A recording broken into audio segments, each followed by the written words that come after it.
Hello everyone, welcome है आपका teach मंत्रा के इस ऑनलाइन प्लेटफॉर्म पर। तो हम लोगों का जो मैथ का टॉपिक चल रहा था कंपाउंड इंटरेस्ट, ठीक है। तो कंपाउंड इंटरेस्ट की जो क्लास आई हुई थी उसमें हम लोगों ने उसके बारे में देखा था। आज हम लोग उससे रिलेटेड कुछ सम सॉल्व करेंगे, ठीक है। तो हमारा चैप्टर है कंपाउंड इंटरेस्ट।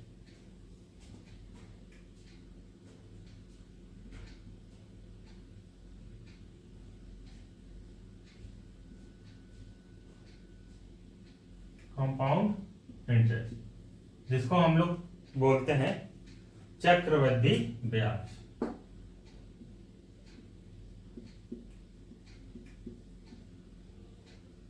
चक्रवृद्धि ब्याज। तो कल मैंने आपको कुछ तरीके बताए थे चक्रवृद्धि ब्याज निकालने के, ठीक है। तो आज एक थोड़ा नया टाइप का तरीका, मतलब नया टाइप ही समझ लीजिए। तो आज का जो नया टाइप है, तो वहां पे पहला जो सम है वो बोला गया है कि अगर जो मूलधन है प्रिंसिपल 20,000 रुपए है और जो रेट है वो आपकी 20% है, और जो टाइम है, जो समय है वो आपका 1 वर्ष 6 माह का है। 1 वर्ष 6 माह का है। तो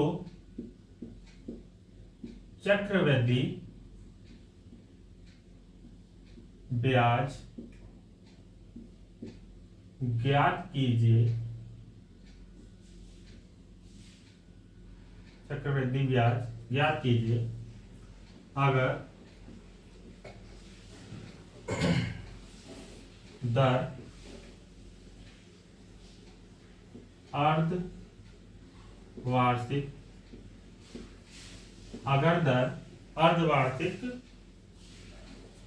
लगाई जाए, ठीक है। तो यहाँ पे बोला गया है कि हम लोग जो सॉल्व करते थे तो वहां पे जो हमारा टाइम होता था, ठीक है, वो या तो 2 साल होता था या 3 साल होता था, ठीक है। लेकिन यहाँ पे बोला गया है कि जो हमारा टाइम है वो क्या है, 1 वर्ष 6 माह। यानी कि और ये भी बोला गया है कि जो ब्याज की दर है वो अर्धवार्षिक है, मतलब हर 6 महीने में ब्याज लिया जाता है। तो हम देखेंगे कि जो हमारा जो टाइम था, ठीक है, तो हमें पता है कि हमारा 1 वर्ष में 1 वर्ष में अर्धवार्षिक कितने होते हैं, 2 होते हैं। यानी कि यहाँ पे जो टाइम है 1 वर्ष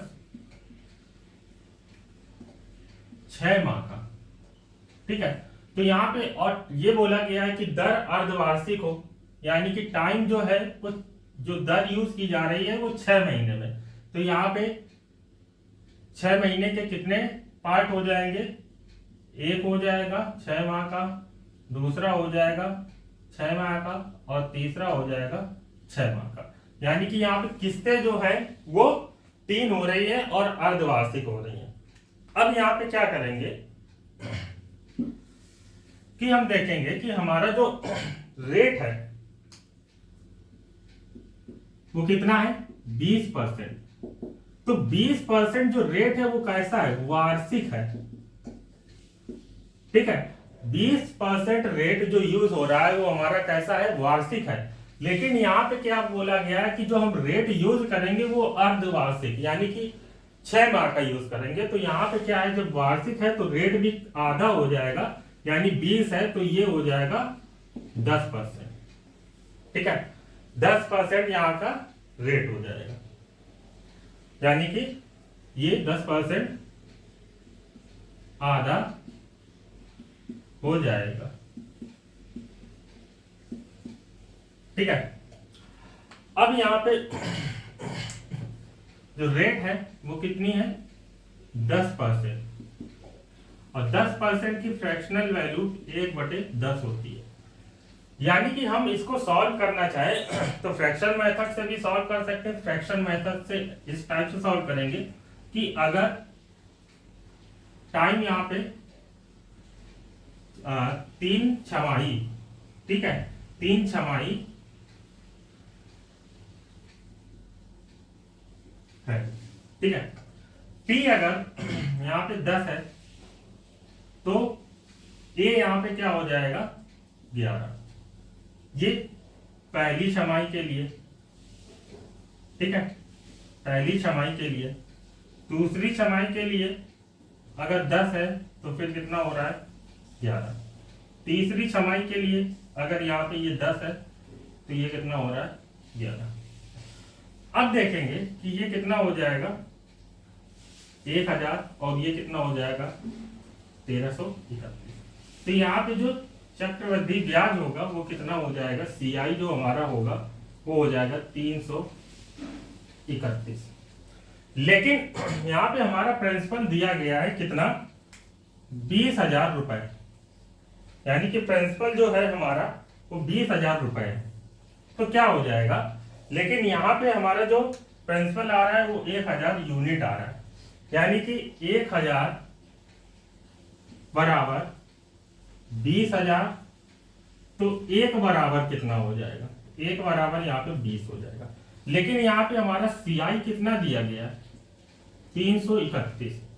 तो फिर CI कितना हो जाएगा 331 गुणे 20, यानी कि 2 एकम 2, 2 तिहाई 6, 2 तिहाई 6, यानी कि यहाँ पे हमारा जो चक्रवृद्धि ब्याज होगा वो 6620 रुपए होगा। नोट करिए, फिर अगला देखते हैं।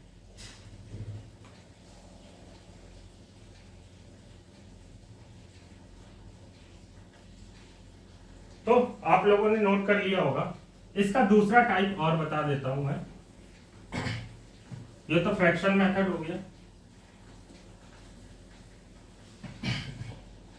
अब मैंने यहाँ पे अभी आपको बताया कि हमारी जो रेट है वो 20% यूज हो रही थी, लेकिन ये रेट जो थी हमारी कैसी थी, वार्षिक। अब आपको पता है कि एक वार्षिक में 2 छमाही होती है। कितनी होती है 2 छमाही, ठीक है। लेकिन यहाँ पे कितनी 6 माह हो रहे हैं, 3 हो रहे हैं। तो यहाँ पे अब जो रेट यूज हो रहा था वो एक वर्ष का 20% यूज हो रहा था। अब छमाही हो गया तो यहाँ पे रेट मैंने बताया कि 10% हो जाएगा, ठीक है। तो यहां से आपको पता है कि 10% की जो फ्रैक्शनल वैल्यू होती है वो कितनी होती है 1/10। तो यहां से अगर हम क्या करें कि इसका अगर हम क्यूब कर दें, 10 का क्यूब कर दें और यहाँ पे ये बढ़ता जाएगा, तो ये हो जाएगा आपका प्रिंसिपल जो है, ये आपका प्रिंसिपल हो जाएगा और इस पे ये ऐड हो जाएगा तो ये आपका अमाउंट हो जाएगा। प्रिंसिपल जो है वो 1000 है और छमाही यूज हो रहा है, तो पहले साल का जो ब्याज है 10% की रेट से वो कितना हो जाएगा 100 हो जाएगा। दूसरे साल का जो ब्याज है 10% की रेट से वो भी कितना हो जाएगा 100 हो जाएगा। तीसरे साल का जो ब्याज है 10% की रेट से वो भी कितना हो जाएगा 100 हो जाएगा। अब ये तो हमारा प्रिंसिपल पे ब्याज निकला, लेकिन हमें चक्रवृद्धि ब्याज निकालना है। तो हम क्या करेंगे कि इसका 10% ब्याज निकालेंगे तो यहाँ पे 10 हो जाएगा, इसका भी 10% ब्याज निकालेंगे कितना हो जाएगा 10 हो जाएगा। अब यहाँ पे इसका हो गया, फिर से हम इसका 10% निकालेंगे तो यहाँ पे कितना हो जाएगा 10। अब क्या करना है कि इस 10 का भी 10% निकालेंगे तो ये हो जाएगा 1, यानी कि हमारा जो चक्रवृद्धि ब्याज हो जाएगा वो इसको सबको जोड़ देंगे तो हमारा CI यहां से जो निकलेगा वो हो जाएगा 331। अब यहाँ पे प्रिंसिपल हमारा यहाँ पे हमने माना था 1000, लेकिन एग्जैक्ट जो हमारा प्रिंसिपल दिया गया है वो कितना है, एग्जैक्ट जो हमारा प्रिंसिपल है वो कितना है 20,000। तो यहां से 1 की वैल्यू निकल आएगी। ये इसका कितना गुना है, तो यहाँ पे ये इसका 20 गुना है, ठीक है। यानी कि ये वाला पार्ट इस वाले पार्ट का 20 गुना है, तो यहाँ पे हम इसका भी क्या करेंगे 20 गुना, तो इसका 20 गुना करेंगे तो 6620 रुपए आ जाएगा। ठीक है, नोट कर लीजिए, फिर अगला देखते हैं।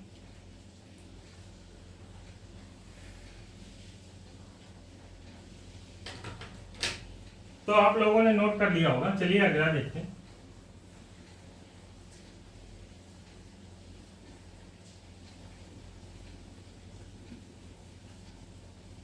ठीक है, तो आज हमारा जो है सम वो बेसिक से स्टार्ट है, मतलब बेसिक लेवल के बहुत मतलब इजी टाइप के सम हम सॉल्व करेंगे। तो अगला सवाल है,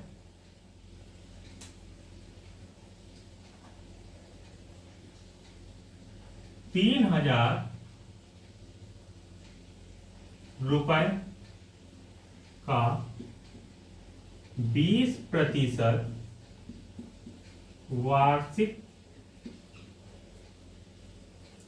चक्रवृद्धि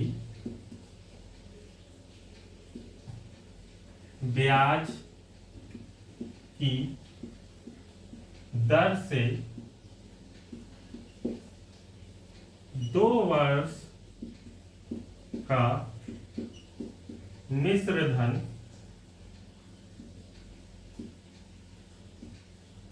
क्या हो जाएगा, क्या हो जाएगा। ठीक है, तो हमारा सवाल है कि रुपए जो है वो बोला गया है कि 3000 रुपए 20% वार्षिक चक्रवृद्धि ब्याज की दर से 2 वर्ष का मिश्र धन क्या हो जाए। तो यहाँ पे हम अपना जो फ्रैक्शन मेथड यूज करते थे, यानी कि यहाँ से देखेंगे कि जो हमारा 20% होता है उसकी जो फ्रैक्शनल वैल्यू होती है 1/5, यानी कि ये हमारा क्या होता है मूलधन होता है, और 5 में जब ये वाला पार्ट ऐड हो जाएगा तो ये हमारा क्या हो जाएगा मिश्र धन हो जाएगा। ठीक है, यानी कि ब्याज चक्रवृद्धि ब्याज क्या होता है कि जब ब्याज पे ब्याज जुड़ता है तभी तो चक्रवृद्धि ब्याज निकलता है। तो यहां से देखेंगे कि हमारा जो प्रिंसिपल था और जो अमाउंट था, ठीक है, तो प्रिंसिपल हमारा पहले अगर 2 साल के लिए बोला गया, यानी कि पहले साल अगर हमारा 10 रुपए था तो यहां से अमाउंट कितना हो जाएगा 11। इसके बाद प्रिंसिपल जो हमारा दूसरे साल 10 रुपए था तो अमाउंट यहां से कितना हो जाएगा 11। अब क्या करेंगे, ये हो जाएगा आपका कितना 100, और ये हो जाएगा आपका कितना 121।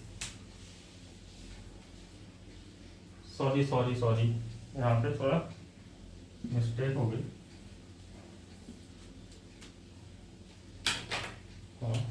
हाँ, पहले साल का जो प्रिंसिपल था वो हमारा कितना था 5, और अमाउंट कितना हो रहा है 6। दूसरे साल का जो प्रिंसिपल था वो कितना था 5, अमाउंट कितना हो रहा है 6। अब यहां से ये हो गया आपका 25 और ये हो गया आपका कितना 36। तो यहां से जो चक्रवृद्धि ब्याज निकलेगा, ठीक है, बट मुझे चक्रवृद्धि ब्याज नहीं निकालना है, मुझे निकालना क्या है यहाँ पे मिश्र धन। ठीक है, तो इसकी कोई जरूरत नहीं है, तो इसको नहीं निकालेंगे, इसकी जरूरत जब होगी तो मैं आपको बताऊंगा। तो यहां से देखेंगे कि हमारा जो प्रिंसिपल था वो कितना दिया गया है यहाँ पे 3000 रुपए। ठीक है, तो 25 का 3000 कितने गुना होगा तो हम निकाल लेंगे, यानी कि डिवाइड करेंगे तो 25 एकम 25, ठीक है, 5 हासिल गया, 25 दूनी 50 और 0, यानी कि ये 120 गुना होगा। 25 का 3000 120 गुना होगा। तो यहां से हम क्या करेंगे कि इसका भी हम 120 गुना कर देंगे। तो इसका हम 120 गुना करेंगे तो 12 छंग 72 की 2 हासिल लगी 7, ठीक है, 12 टाइम 36 और 36 और 7, 36 6 42 और 1 43 और 1 0 ये था। तो यहां से हमारा जो मिश्र धन आ जाएगा वो कितना आ जाएगा, 4320 रुपए। ठीक है, नोट करिए, फिर अगला देखते हैं।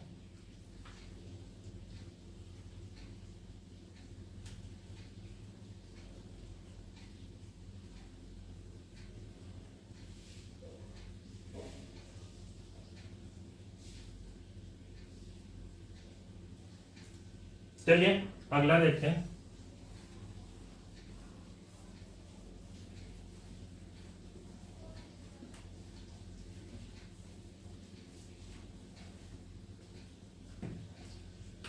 तो यहां से अगला सवाल ये है कि कोई राशि 10,000 रुपए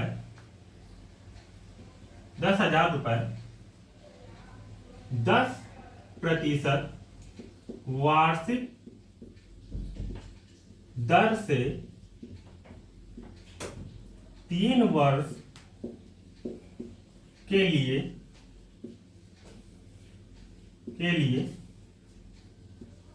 दिए गए, लेकिन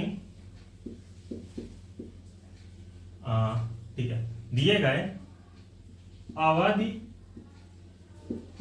के अंत तक उसका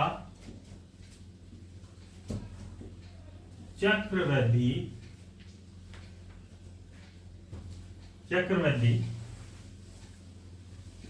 ब्याज कितना होगा। ठीक है, तो हमारा सवाल ये है कि कोई राशि है, ठीक है, 10% की रेट से 3 वर्ष के लिए दी जाती है। अब यहाँ पे ये बताना है कि अवधि के अंत तक उसको जो चक्रवृद्धि ब्याज मिलेगा वो कितना मिलेगा। तो मैंने अभी आपको बताया फ्रैक्शन मेथड, तो यहां से 10% की फ्रैक्शन वैल्यू आपको पता है कितनी होती है, 1/10। अब यहां से ये हो गया हमारा प्रिंसिपल और ये हो गया हमारा अमाउंट। तो पहले हमारा प्रिंसिपल और टाइम कितना है यहाँ पे, 3 साल का। तो हम यहाँ पे क्या करेंगे, पहले साल जो प्रिंसिपल यूज हुआ वो कितना था, 10, और इस पे ब्याज लगा तो कितना हो गया, ये 11। दूसरे साल भी यही कंडीशन थी, 10 था और कितना हो गया, 11। तीसरे साल भी यही कंडीशन थी, 10 था और कितना हो गया, 11। तो यहां से हम देखेंगे कि ये कितना हो जाएगा हमारा 1000 और ये कितना हो जाएगा 1331। तो यहाँ पे प्रिंसिपल 1000 था और अमाउंट 1331 था। तो यहां से हमारा सीआई कितना आ जाएगा, चक्रवृद्धि ब्याज जो है वो आ जाएगा 331। ठीक है, अब यहां पे ये तो चक्रवृद्धि ब्याज निकला, लेकिन एग्जैक्ट अमाउंट हमें निकालना है। तो यहां से हम देखेंगे कि हमारा ये जो 1000 है, प्रिंसिपल 1000 है, रुपए में कितना है 10,000। तो 1000 10,000 का कितने गुना है, तो ये हम बोल सकते हैं कितना है, 10 गुना। तो जब ये 10 गुना है तो ये भी 10 गुना होगा, और अगर अमाउंट पूछता है तो वो भी हमारा 10 गुना होगा। यानी कि यहां से ये भी हमारा कितना हो जाएगा, 10 गुना। जो रुपए में वैल्यू आएगी चक्रवृद्धि ब्याज की वो 3310 रुपए की आएगी। नोट करिए, फिर अगला देखते हैं।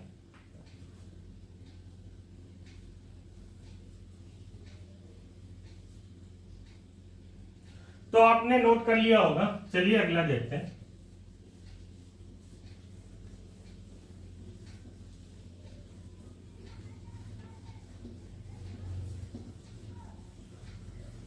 तो अगला है हमारा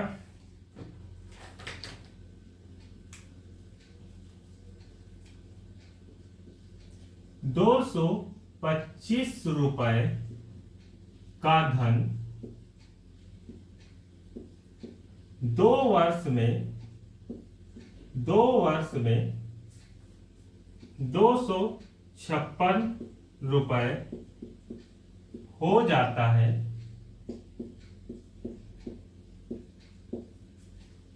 तो चक्रवृद्धि ब्याज की दर ज्ञात कीजिए।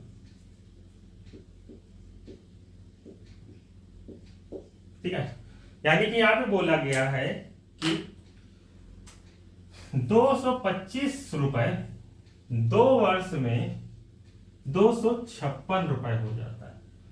अब यहां पे हमें चक्रवृद्धि ब्याज की दर निकालनी, यानी कि हम देखेंगे कि हमारा जो मूलधन है, प्रिंसिपल है, वो कितना है 225 रुपए, और 2 वर्ष बाद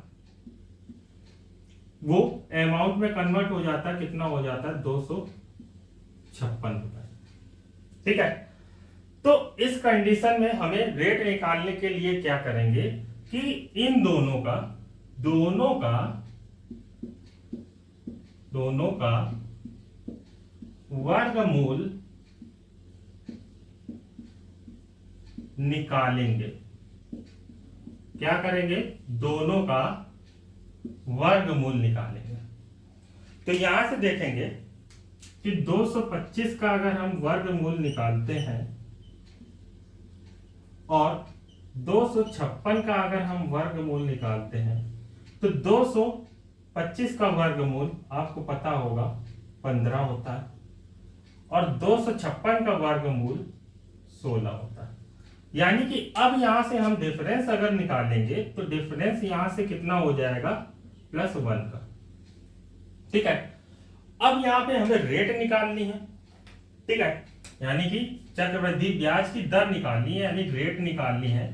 तो जो डिफरेंस आया था वो कितना आया था 1 का, और जो हमारा मूलधन था वो कितना था 15, और 10 गुणे 100। तो यहां से ये हो जाएगा 5 × 15 5 दूनी 10, यानी कि 3 × 18 2/3% इसकी रेट आ जाएगी। नोट करिए, फिर अगला देखते हैं।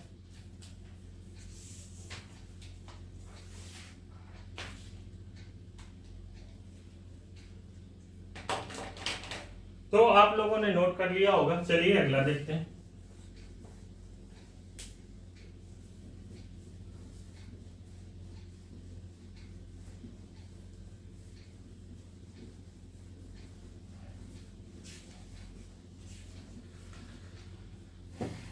तो अगला है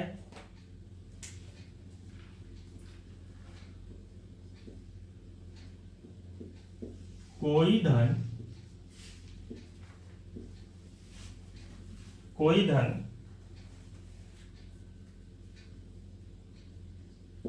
3 वर्ष में अपने आप का 8 गुना हो जाता है तो उसकी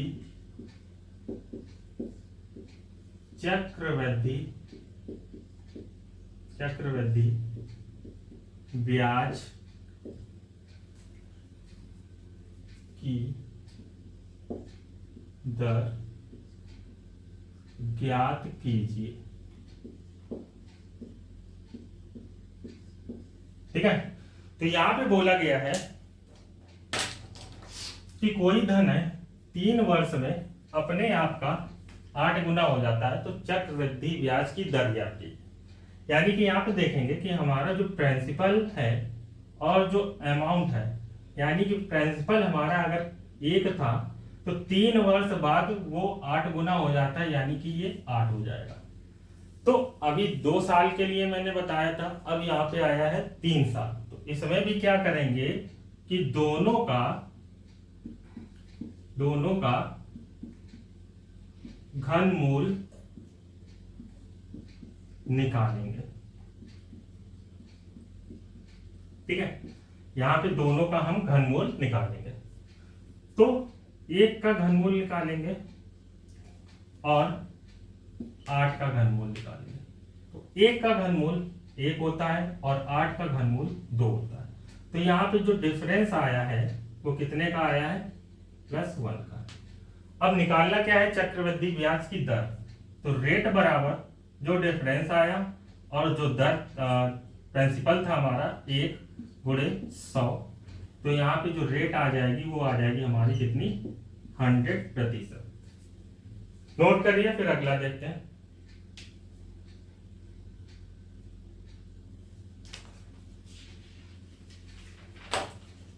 तो नोट कर लिया होगा, चलिए अगला देखते हैं।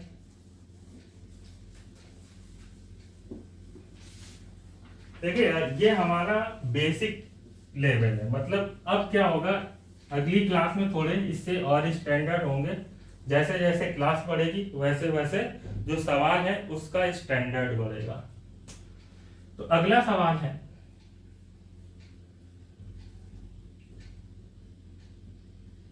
2304 रुपए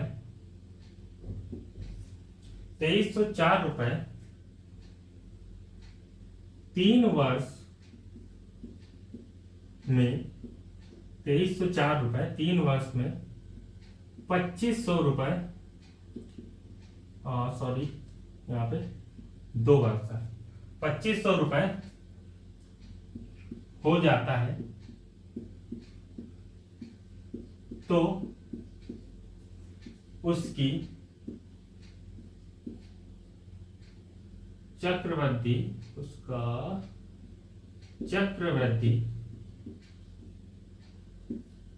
ब्याज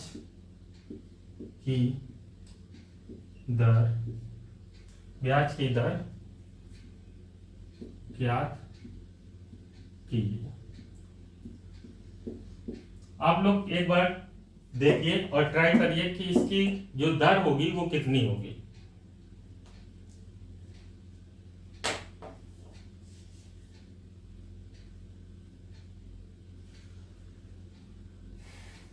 चलिए देखते हैं।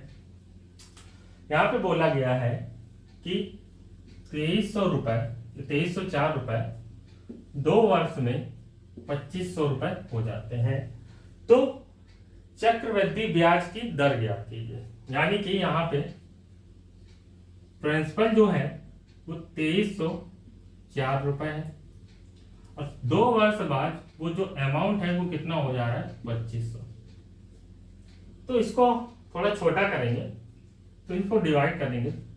2 एकम 2, 2 एकम 2, 2 पंचे 10, 2 दूनी 4। ये 2 एकम 2, 2 दूनी 4, 2 पंचे 10। और भी छोटा हो जाएगा तो 2 पंचे 10, 2 सत्ते 14, 2 छंग 12। यहाँ पे 2 छंग 12, 2 दूनी 4, 2 पंचे 10। अब यहाँ पे जो टाइम था वो हमारा कितना है? 2 वर्ष का। तो अभी मैंने बताया कि इस टाइप के सवाल में क्या करेंगे? दोनों का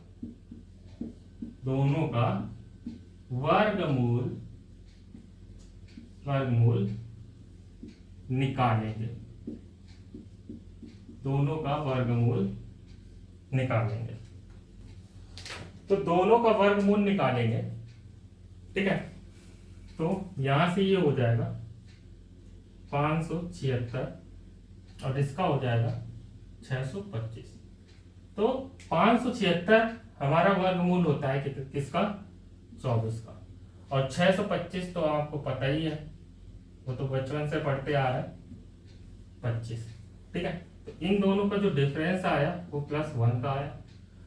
अब हमें निकालना क्या है? चक्रवृद्धि ब्याज की दर निकालनी। तो रेट निकालना है। तो रेट बराबर एक जो डिफरेंस आया था और प्रिंसिपल हमारा यहाँ पे 24 है गुणे 100, डिवाइड करेंगे। 4 छंग 24, 4 25 100, यानी कि ये आ जाएगा 25/6। लेकिन अभी इसको और सॉल्व करेंगे तो 6 चौको 24, 1 बचा बटे 6। तो यहाँ पे जो हमारी रेट आएगी वो 4 सही 1/6% आएगी। नोट करिए इसको।